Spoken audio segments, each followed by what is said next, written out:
Hey, can you hear me? Yes, I can now. Okay, hi, nice to meet you. Yeah, nice to meet you too.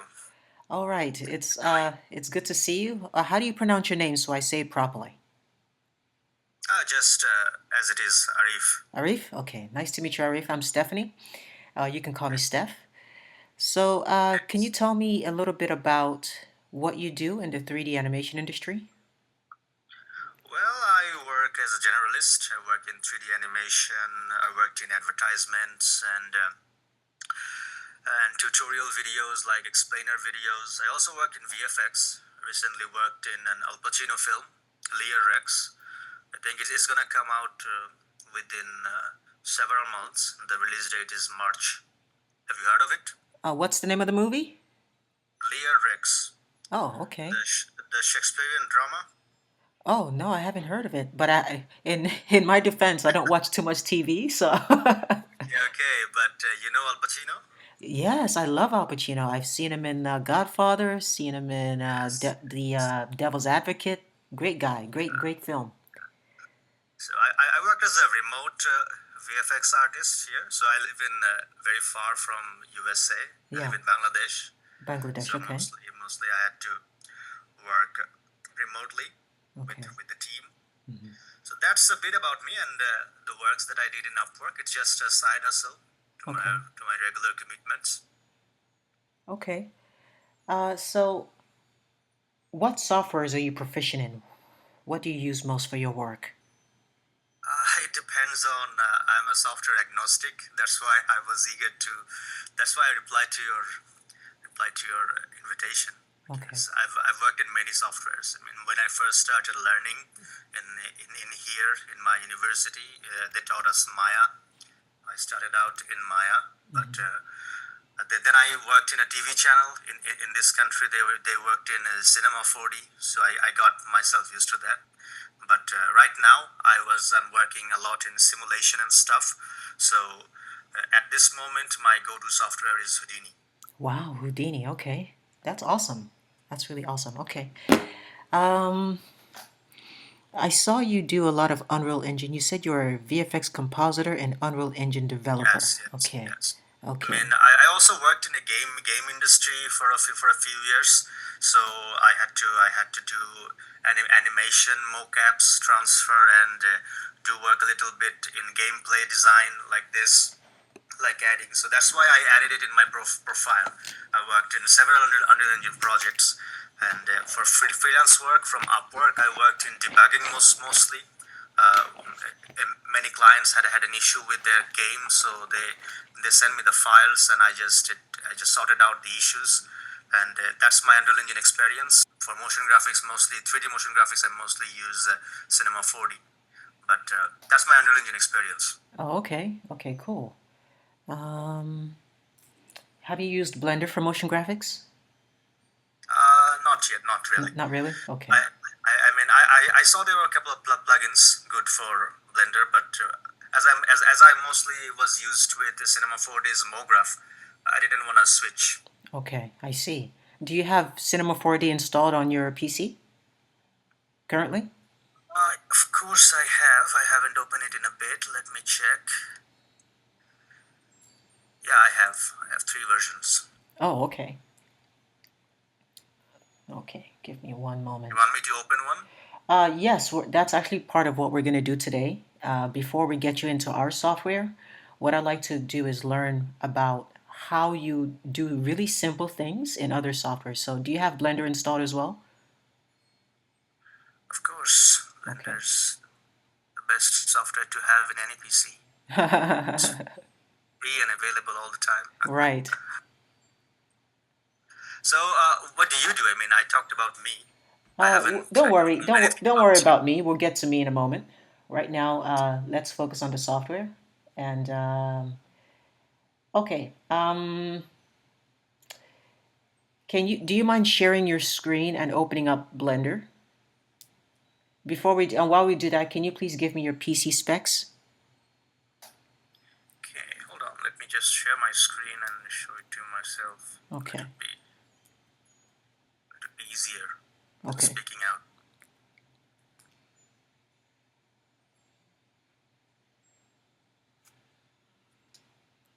this is my CPU. You see, Okay, so you have a 12th gen Intel Core i7. Sorry, I Core oh i9, i9. Oh wow. I 9, don't think 12. I don't think I've ever had an i9 PC.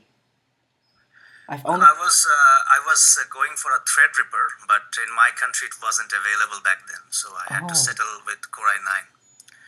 RAM is also wasn't that much available at that time, so I had only 64 gigabytes. that's awesome. Wait. What is your GPU? Yeah, that's what I'm showing. Okay. Well, I have two installed. Okay. Yes. One is 4090, Okay. RTX 4090, 24 gigabytes, and another one is 3090, which I actually plugged out because I'm not rendering anything right now. Okay, so So which one is active? 4090, RTX 4090, 24. 4090, 24 gig VRAM. Okay. It's also right 3090 because it's already in the case, just not plugged into power. Okay. As I have two GPUs, but it has two power supplies, so I had only one power supply on and the other turned off. Okay, awesome. Awesome. Okay. All right, so let's start with Blender. Could you open up Blender? Which version of Blender are you running? Oh, 4.4? Okay. I think the last version of version 4. Okay. This app can't run on your PC. Hold on, let me check the other one. How do you feel about the Blender 5? Have you tried it yet? The what is it called? DLSS? Are you excited about that or Well, does it? I saw the webinar. I mean the reviews. Mhm. Haven't tested out it myself. So Okay. unless I do it myself, of course I'm excited. But unless I do it myself, I can really give you a specific comment. Okay. Awesome. All right, so here's Blender. Can you show me just we're just gonna do a test of really simple things, okay? Just to see the speed since you know Blender. How do you change the color of the cube? Color of the cube. Yeah. I would add a shader. Default shader is already added. I'll just change it. You mean the viewport color or the final shaded color? The color of the cube. I mean, this is just the viewport color or the final shaded color. That's what I'm asking. Make the, okay, yeah. I just want to see the color of the cube change. Okay. All I right. mean, there are two versions. I mean, see, I clicked here. I mean, if I am here, it will not show up. Okay, so put it to where it shows up. Yes. Okay, good. So you change the color of the cube by going to over to this situation you have on the right, yes? Yes. And that's how it would work for anybody on their first try, yes? Yes. Okay, so There are several more ways of doing the same thing, but this is the quickest. that's the quickest way. Okay. How do you change the texture? Can you apply a texture to this cube? Yes, I would have to go into the material editor, or I can also go from here. If I click here, there are already a texture panel. You see, I can just add a noise texture. See, Okay, what I mean is add a texture, like add a picture to the cube. okay, I mean a picture from my computer. I mean, this is Any also a picture, picture. any picture. Let's type Blender logo.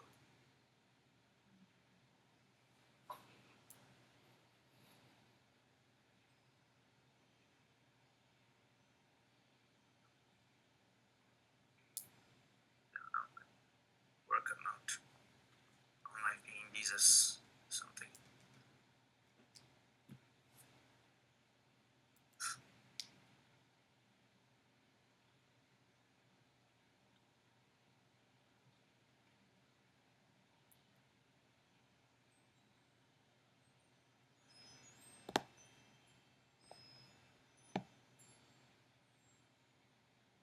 You have to use an extension.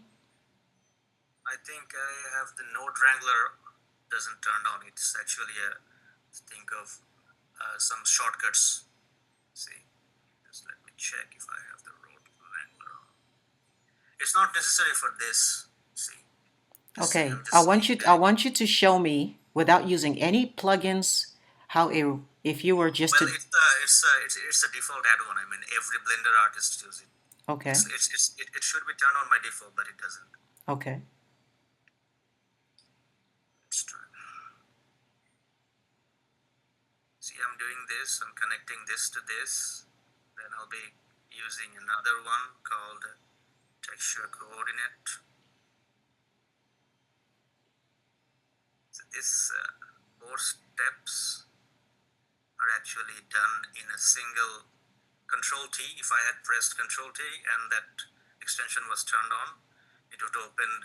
I would be getting this by default.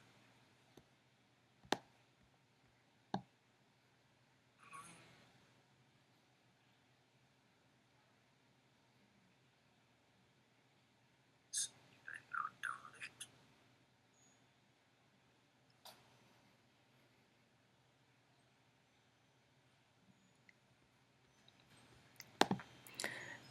So I'm gonna mute myself while he takes Oh, it's hanging a bit.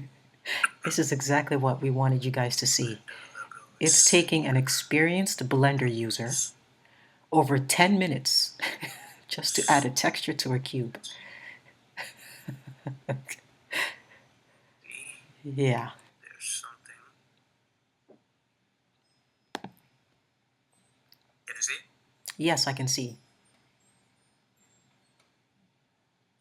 And how would you change the UV or the tiling of the picture? There's another handy note called.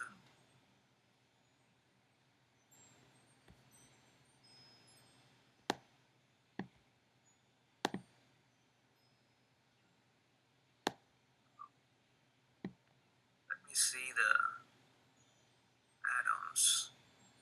Node Wrangler. Yes, this is the one. If I click. So he has to enable a node Yes, this is the one that I was been looking for. just to edit textures. It was mapping. So when people say Blender is I'll just user-friendly, change it like this. Where's the scale? it's not really that The user-friendly, scale to as you can see for yourself. It's not a fast software to use. It's a very slow workflow.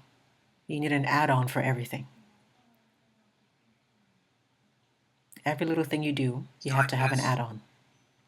Be able to Okay. change the tiling. And so how many nodes did you have to add just to do this? One node? Three.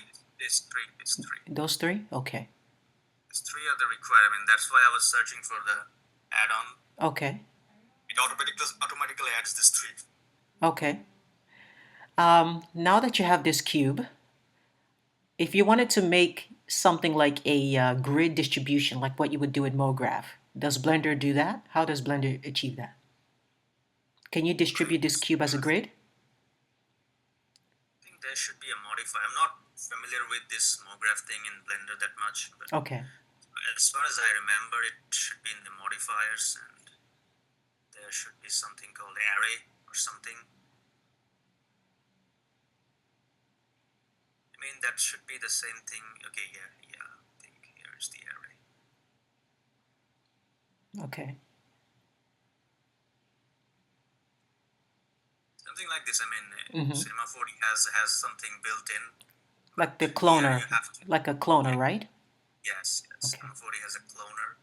Blender might have had something like this, but I can't remember. I haven't used Blender for this kind of stuff yet. Okay. I mean, you can create a cloner with this. I mean, as I'm doing it like here. So if I add something more, duplicate this array and just keep. So how can you do a grid distribution, please? Because this looks like a linear distribution. Check if there's something called grid here.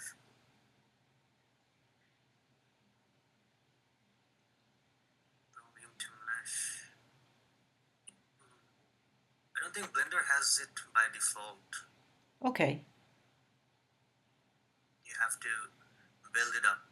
Okay. There's array, bevel, build, decimate, mask.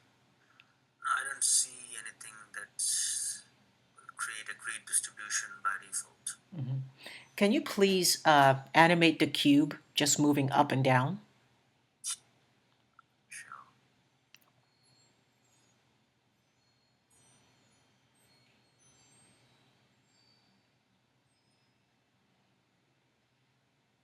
I understand.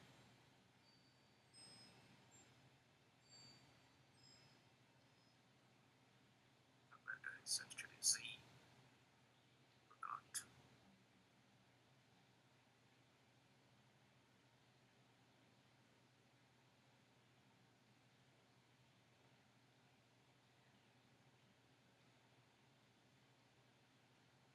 Here it goes. Okay. How do you loop? There's something called. There's also a deform, some kind of. You'll have to go to the. Oh shit.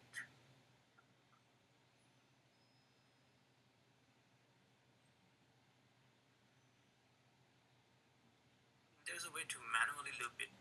Mm. If I just do this, this is in 60 frames. After 120, if I just copy it and paste it. If I end my animation here, so that's the manual way of looping anything. Okay. Just for one frame before. So that's how we actually submit. I mean, we don't send hours of animation. Yeah. If I just end it here,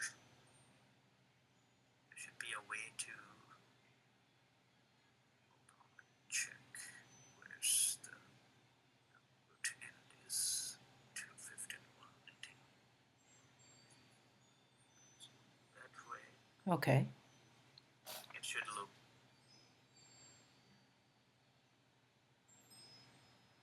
Okay. Okay. Cool. Cool. All right. So that's pretty good. Can you open up Cinema 4D?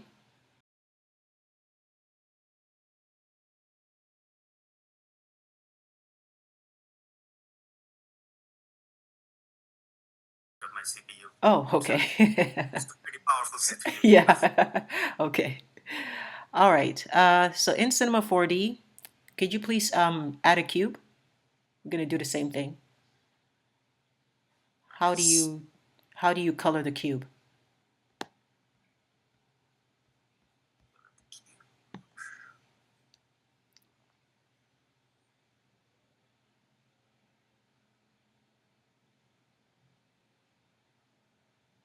Okay. Okay. And how do you add a texture to the cube? Like a picture.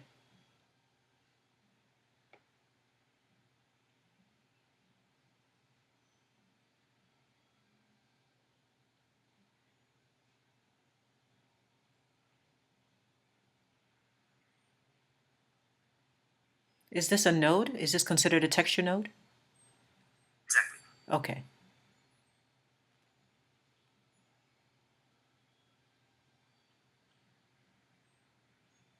So I think it's Redshift, so it's everything is built into one node.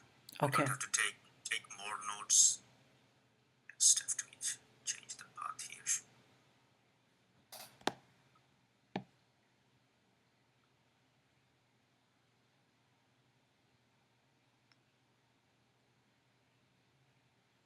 Hold on, to tangle a bit.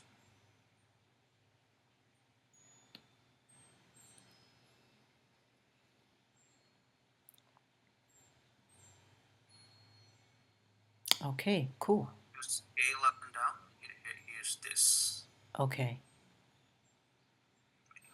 It's only one node. Okay. So which workflow did you prefer just now in doing the same thing? Do you prefer the Cinema 4D or Blender, or is it about the same? Which one do you find more? Actually, the same. Okay. I don't mind having everything, every option in a single node, but it can be troublesome in some cases. I mean, in Blender, Mm-hmm. C, just pause it. See, this is actually good. I mean, this separate thing is actually good. So I can actually, if I have more, more things, Mm-hmm. more and I will have every time you work in 3D, you'll have. I can use this same in every place. I can use the same in every place. So I'll have a master control for the whole texture, for whole texture set. Mm-hmm. But in Cinema 4D, the same thing can be done. Okay. But not like this. I mean, I'll have to select all the nodes. Mm-hmm. Is it hanging? Okay, my Cinema 4D is hanging. So I'll have to select all the nodes and it will just, then I'll have to come here and move these sliders. But this is visually better, in my opinion. Okay. Although I use Cinema 4D more than Blender, Okay. but I actually like this section of Cinema 4D. Okay. Sorry, like this Of, section of Blender. Yeah. Okay. All right. Let's go back into Cinema 4D and let's do a grid distribution, please. Hold on, let me, where's the graph? Yes, there it is. Okay, so here's the cloner. Cloner would be here, yes. Wait, that was fast. I'm sorry. What did you do? It's just one node, I mean. Okay. You remember, I was telling in Blender, it was, The array? I mean, it was the array. I mean, it's also the same thing, Mm-hmm. the array, but this array has a lot more options. Okay. In Blender, I would be needing multiple arrays to have this grid distribution. Oh, I see. Okay. It's just one. Yeah, this is nice. This looks good. And it's very fluid. It's very fast. Yes, it's. Can you I mean, add this is the a... same thing with. I mean, this is the same thing with Houdini. Houdini is also very strong with this capability, but you have to Okay. build your own stuff. I see. There is no default cloner there. Oh, I see. Okay. You have to build your own things. Okay. Can you add a well, I don't know if it's called a fall off in this software, but that's what Mash calls it. I think here it's called fields. The field contains a fall off also. Oh, okay. It's the same. It's the same. Okay. All of them, they're the same. It's called effectors. I think it's the step effector. Step effector. Okay. So let me check effectors. So I'll just have to add it here. See, it has a default, I think, default scale function. Scale. See? The default is scale. Okay, But you can add rotation. the default is scale. Yes, you can add a rotation to. Okay. You can add position to in different axes. Add a bit more to the distance. Sorry, not distance.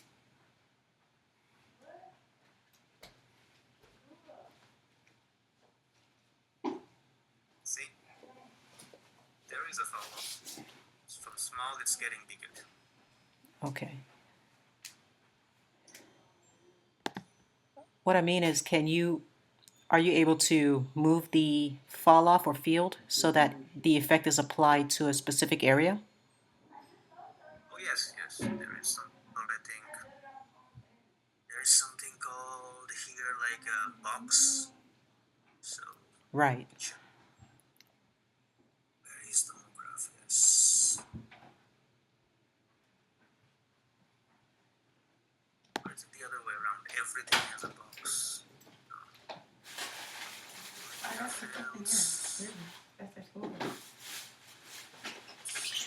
Yes, box.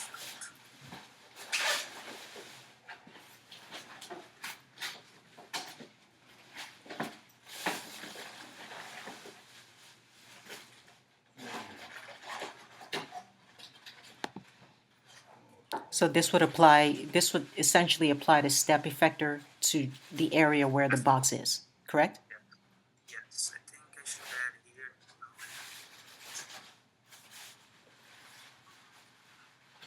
No, else, let me check if I can do that. It should have added it right away. Don't know which setting I'm missing, Okay. but this is the thing. Maybe they have changed something in the recent versions. But this should have worked. Okay. And there are different shapes, right? So it's not just a box, you have different shapes? Oh yes, now it works. I mean, I unchecked everything. Oh, okay. That's Gotcha. why it wasn't working. I see. See, let me increase. See, I it's see. crazy. Okay. And you can animate this very easily. Yes. Okay. It has its own coordinate system. And would you say for majority of your motion graphics effects, do you use this a lot or not really? Depends. I mean, depends on the client work. I mean, Yeah. I mostly work here. I worked with, for the past several years, I worked in medical animation. You see, I worked in Pfizer. I guess there's several medical animation of Pfizer. So in those cases, I didn't have to use this that much, but it was also motion graphics, some kind of motion graphics in the end. Okay. Awesome. But I had to use Houdini also, Okay. because Houdini is very good with the voxel simulation, and as medical animation has a lot of organic stuff, so I had to utilize that part of Houdini. Also, Cinema 4D also has a very good voxel system too, but I like the node-based approach. You see, because I use this like in this way, so it's good. But if the project gets complicated, this kind of layer-based approach, Yeah. it's not really that. It's not scalable. Yes, I mean, I worked in Houdini, and even though I have to create a lot of stuff on my own, Yeah. I prefer working in that software, because even if I open a project 6 months later, a 6 months old project, if I open, I can still make the sequence of it. I mean, which I work first and last. But imagine if I give the step below, and in some way there is also a lot of objects in between. So just imagine if I'm opening this file after several months, or even after 1 week. Yeah. I'll totally lose track of it. I mean, Sure. if I look at I mean, the same problem also goes with Blender. It's the file structure. Yeah. That's why I like this node-based system, because I know where everything is going, where's the output is, and where's the input. You want that red or no? Yeah. You like it? Okay. This has been really helpful. Thank you so much for showing me this.